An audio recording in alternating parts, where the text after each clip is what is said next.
Hello guys, welcome to my channel. तो आज हम सीखने वाले हैं पाइथन लिस्ट। ठीक है। तो Python list is the one of the most usable data type in Python. तो लिस्ट के थ्रू आप बहुत कुछ कर सकते हो। तो आपको बहुत बेसिक सा आपको एक फंडा यहाँ पे देने के लिए क्लास आज है। तो शुरू करते हैं। तो एक्चुअली हमने पहले भी कहा हुआ था कि इनिशियल जो डाटा टाइप्स थे वहाँ पे हमने देखा हुआ था पाइथन लिस्ट कैसे काम करती है, वो हमें याद होगा। अगर आपको नहीं याद है तो मेरे सेकंड वीडियो का फॉलो करो, सेकंड वीडियो को देखो, वहाँ पे आपको दिख जाएगा डाटा टाइप्स कितने टाइप के होते हैं और वो कैसे यूज होते हैं। फिर मैं आपको बता दूंगा अभी यहाँ पाइथन लिस्ट क्या होता है।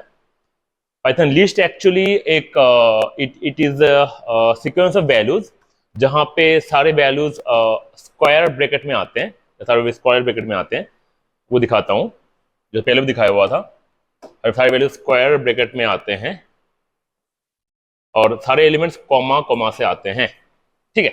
तो अगर हमने कोई भी मतलब यहाँ पे एलिमेंट डालना है, वो इंटीजर भी हो सकता है, वो फ्लोट भी हो सकता है, वो स्ट्रिंग भी हो सकता है। ठीक है।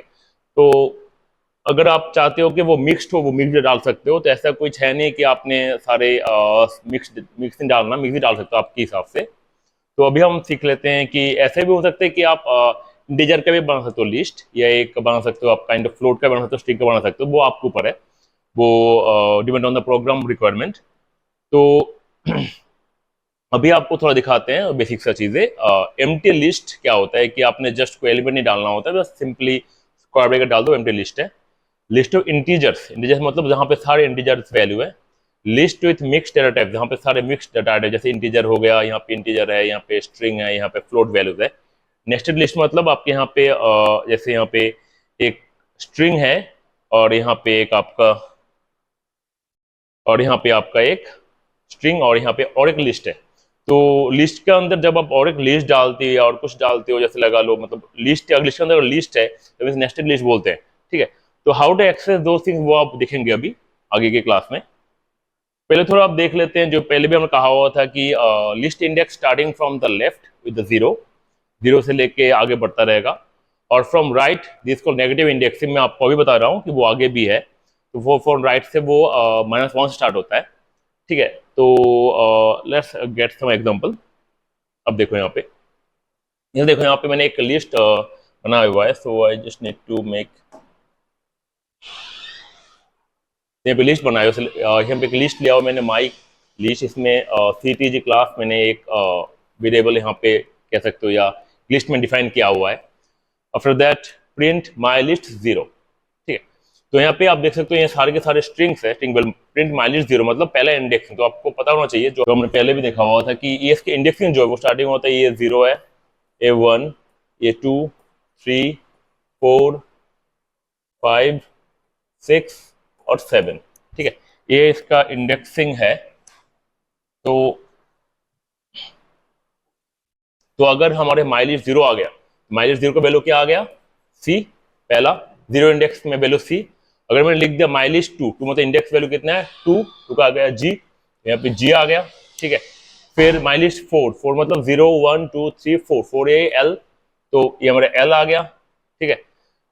अगर अभी मैंने एक नेस्टेड लिस्ट, एक चीज बता दूं कि कभी भी अभी एरर कब आएगा, अगर आपने इंटीजर के जगह पे आपने अगर फ्लोटिंग वैल्यू डाला है इंडेक्सिंग, वो आपको एरर दे देगा। तो कभी भी इंडेक्सिंग में फ्लोटिंग वैल्यू नहीं डालना है।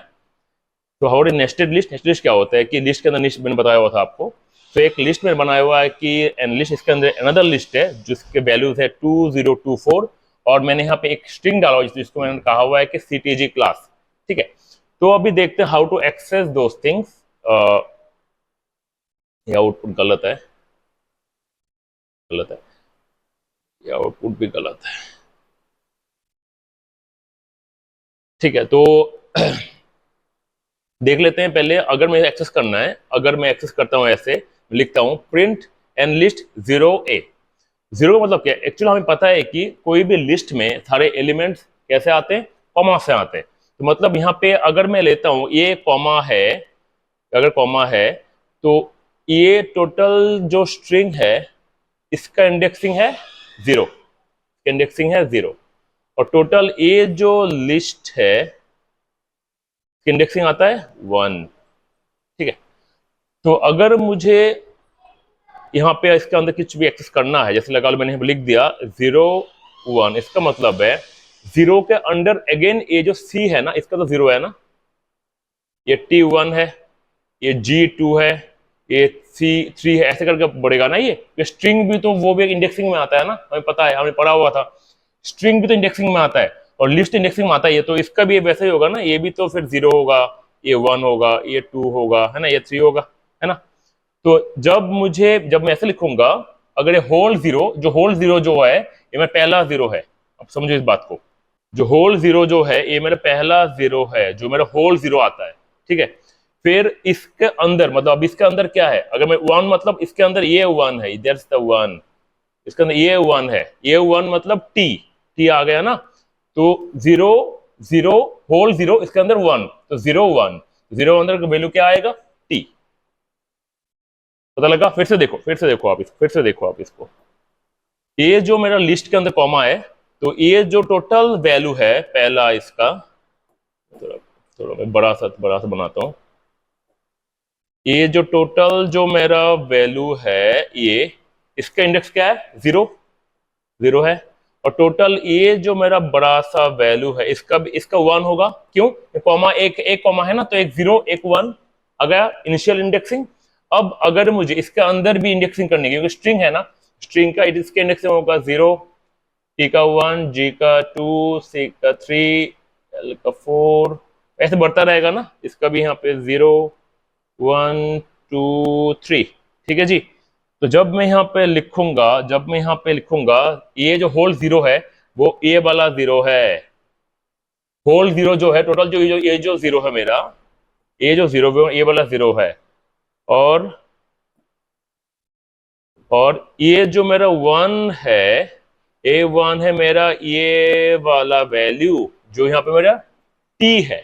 ठीक है, तो वो टी का वैल्यू जो वो 1 है, मतलब होल जीरो का हो गया 0, ये 0, और ये जो टी का वैल्यू जो 1 है वो है मेरा 1, तो 0 0 का अंडर 1, वैल्यू क्या आया, टी। ठीक है, पता लग गया? अब इसको देखते हैं अब इस माई लिस्ट में यहाँ पे 1 और 3 है, तो पहले बताओ यहाँ पे 1 कौन सा है, ए वाला 1, दैट्स दिस 1, ये वाला 1 है यहाँ पे, तो ये मेरे यहाँ पे 1 आ गया, पहला पहला मतलब ये 1 आ गया। फिर 3 मतलब अब इस 1 के अंडर 3, इसको 1 के अंडर 3 कौन सा है, 0 1 2 3, तो 3 है ना, मतलब 4 है ना वैल्यू, 3 मतलब इंडेक्सिंग 4, 1 मतलब होल 1, 1 मतलब होल 1, और 3 मतलब इसके अंडर इंडेक्सिंग 0 1 2 3, तो 3 के इंडेक्स वैल्यू क्या है, 4, वैल्यू 4 आ गया। ठीक है, मेरे ख्याल से आपको पता लग गया होगा। ठीक है, बढ़ते हैं अगले स्लाइड की तरफ। मैंने क्या कहा, नेगेटिव इंडेक्सिंग स्टार्ट होता है कहां से, -1 से, राइट।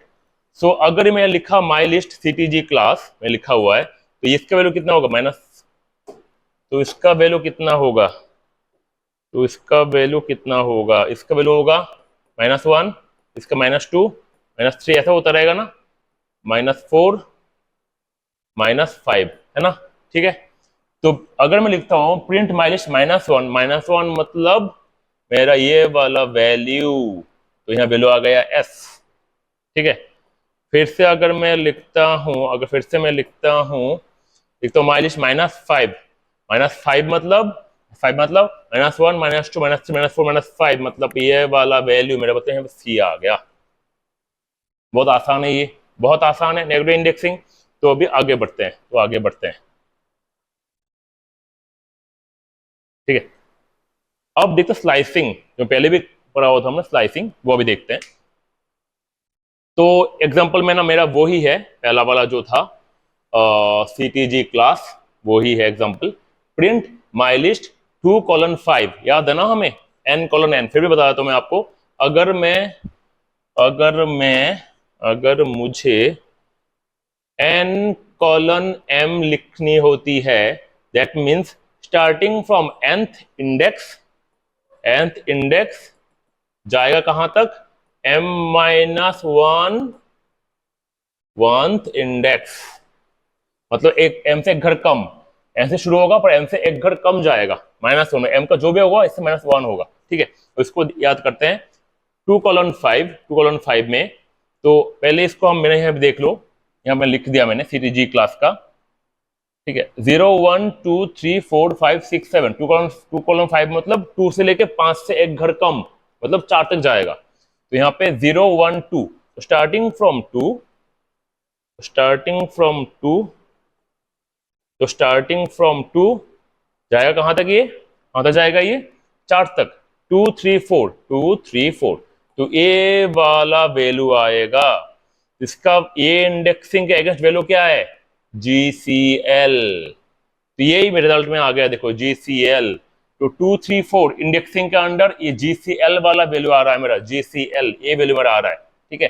अब देखो प्रिंट माई लिस्ट कॉलन -5, इसका मतलब क्या है, इसका मतलब यह होता है कि जैसे आप देखो यहाँ पे -5 के वैल्यू ये है, बिल्कुल ये है, ठीक है।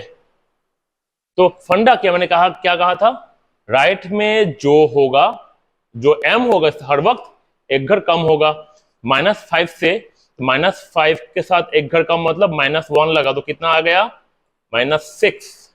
-6 से स्टार्ट होगा वो, दैट्स, तो ये गलत हो गया, स्टार्ट होगा -6 से। तो अगर मेरा कॉलम के लेफ्ट में ब्लैंक है, मतलब स्टार्टिंग फ्रॉम -6 लेफ्ट में पूरा फिनिश करना है, टोटल फिनिश कर देना है जितने वैल्यूज है। इसके लेफ्ट में क्या क्या है, तो इसके लेफ्ट में ये -7 है, -8 है, तो वैल्यू क्या आएगा, तो यहाँ पे वैल्यू मेरा क्या आएगा, यहाँ पे मेरा वैल्यू क्या आएगा, तो यहाँ पे मेरा वैल्यू आएगा, तो मेरा वैल्यू आएगा CTG, बस CTG, बस यही आएगा मेरा वैल्यू, ठीक है, ठीक है। तो फिर से देखो -5 से एक घर कम -1, जो मैंने कहा था m से एक घर कम जाता है, तो -5 -1 -6 आ गया, -6 मतलब मेरा यहाँ पे G है, तो लेफ्ट में ब्लैंक है, मतलब सारे G से लेके GTC सारे वैल्यू एक साथ दे देगा वो, लेफ्ट में सारे खत्म है, तो CTG आगे। चलो आते हैं अभी इसमें, अब देखो यहाँ पे 5 कॉलन ब्लैंक, 5 कॉलन एम्प्टी, मतलब स्टार्टिंग फ्रॉम पहले इसको थोड़ा पोछ लेते हैं, starting from 5th index from left, positive है ना, 5 मतलब इंडेक्स पॉजिटिव है, तो 0 1 2 3 4 5, स्टार्टिंग फ्रॉम 5th इंडेक्स, तो कॉलन ब्लैंक एम्प्टी मतलब सारे राइट में सारे खत्म हो जाएंगे, मतलब 5 6 7 ये 3 वैल्यूज, मतलब ASS, ठीक है। तो ये वैल्यू आ गया मेरा इसका 5 कॉलन वैल्यू का। जब मैं लिखा हुआ है my list colon, just colon का मतलब होता है, जस्ट कॉलन का मतलब होता है, जस्ट कॉलन का मतलब होता है, कॉलन का मतलब होता है सारे तमाम वैल्यूज, सारे तमाम वैल्यूज, सारे तमाम वैल्यूज। तो यहाँ सारे वैल्यूज यहाँ पे आ गए, अगर मैंने हटा दूं नहीं तो दिखेगा नहीं, देखो सारे वैल्यूज एक साथ आ गए, कॉलन का मतलब है सारे वैल्यूज एक साथ, ठीक है। मेरे ख्याल से आपको पता लग गया होगा। बढ़ते हैं अगले स्लाइड की तरफ। अब आप इसको देखो, हाउ टू चेंज और add elements to a list, मतलब आपने कैसे कोई लिस्ट में कोई वैल्यू को चेंज या ऐड कर सकते हो। देखो जैसे लगा लो मैंने यहाँ पे एक लिस्ट बनाया हुआ है, नाम दिया ऑड, जैसे आप इसका कुछ भी नाम दे सकते हो, ऑड नाम दे दिया मैंने, कुछ भी नाम दे सकते हो आप, मैंने ऐसे नाम दिया ऑड, मैंने इसमें लिखा हुआ है 2 4 6 8, ठीक है जी। अब मुझे इसका पहला वैल्यू जो है उसको मैंने चेंज करना है। कैसे चेंज करूंगा देखते हैं। मुझे पता है ना इसके इंडेक्सिंग, इसका है 0 1 2 3, है ना। तो अगर मुझे पहला वैल्यू चेंज करना, मैं क्या करूंगा, ऑड जो लिस्ट का नाम है 0 0 मतलब इंडेक्स वैल्यू इक्वल टू 1, मतलब जब मैं इसको लिखता हूं इसमें तो मतलब 1 इज असाइन टू ऑड 0, और ऑड 0 पहले क्या क्या था, 2 था, वैल्यू चेंज हो गया, चेंज होकर नया वैल्यू मेरा आ गया ये 1 4 6 8, ठीक है। How to change a value, ज्यादा कुछ नहीं करना है आपने, बस तो वेरिएबल का, उस वेरिएबल का इंडेक्स दे देना है और न्यू वैल्यू दे देना राइट में, तो वो असाइन हो जाएगा, जो पहला जो वो रिप्लेस हो जाएगा, ओके, आपका नया लिस्ट जनरेट हो जाएगा। ठीक है, अगर आपने सिंगल वैल्यूज के जगह पे अपने कोई लिस्ट में कोई वैल्यूज को चेंज करना है, एज इन रेंज में चेंज करना है, then you also can do that. जैसे मैंने लिखा है यहाँ पे ऑड 1 कॉलन 4, मतलब 1 कॉलन 4 मतलब क्या है पता है ना, जो भी हम लिखते हैं ऐसे फॉर्मेट में होते हैं, मतलब इससे एक 4 से एक घर कम, मतलब 1 2 3। मतलब मैं क्या चाहता हूं, अभी मेरा जो एग्जिस्टिंग जो रिजल्ट है, मतलब ये जो एग्जिस्टिंग रिजल्ट है, इसको मैंने इसका 1 2 3 मतलब देखो अभी इसमें इस रिजल्ट में इसके इंडेक्सिंग 0 है, इससे इंडेक्सिंग 1 है, इसका 2, इसका 3 है। अब मैं चाहता हूं कि एग्जिस्टिंग जो मेरा अभी मतलब अभी मेरा लेटेस्ट जो मेरा अभी रिजल्ट जो आया है, इसमें मैंने 1 से लेके 3 तक, 4 मतलब इससे एक घर कम हो गया ना, तो 1 2 3 1 2 3 मतलब मैं चाहता हूं मैं चाहता हूं कि मैं चाहता हूं कि इसका ये जो वैल्यू है इसको मैं चेंज करूं। किससे चेंज करूं? 3 5 7 से चेंज करूं। पता लग गया आपको? छोटी सी बात है, आसान सी चीज है। सिंगल वैल्यू के लिए आप एक इंडेक्स रख दो और मल्टीपल वैल्यूज के लिए आपने रेंज रखना है, बस वो स्लाइसिंग जैसे हिसाब रखना है। तो 4 जो हो गया वो एक से एक घर कम जाएगा, तो वैल्यू 1 2 3 1 2 3 मतलब क्या है मेरा 4 6 8, तीनों का तीनों वैल्यू खत्म। किससे खत्म होगा? वो 3 5 7 से खत्म होगा, तो चेंज हो जाएगा। तो इसका चेंज होने के बाद जो नया जो मैं प्रिंट करने वाला हूं, जो प्रिंट होने के बाद दैट्स माय न्यू रिजल्ट, जहां पे मेरे 4 6 8 चेंज हो गए 3 5 7 से। ठीक है, बहुत आसान सा फंडा है यार, ये इतना मुश्किल कुछ है नहीं, बहुत आसान सा फंडा है ये। ठीक है, बढ़ते हैं अगले